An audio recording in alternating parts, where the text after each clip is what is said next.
Dan ini adalah kereta pertama yang saya deliver pada tahun 2026. Minta maaf lah, saya punya pakaian ni kurang proper.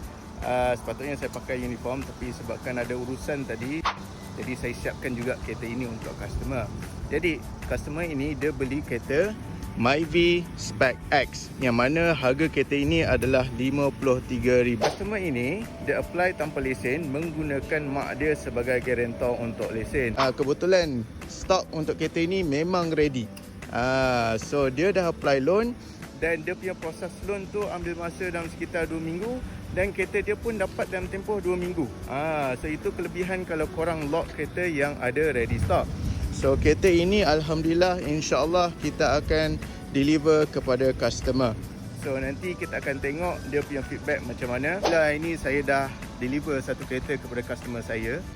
Inilah dia maknya dan juga anak dia. Kereta adalah untuk anak, okey.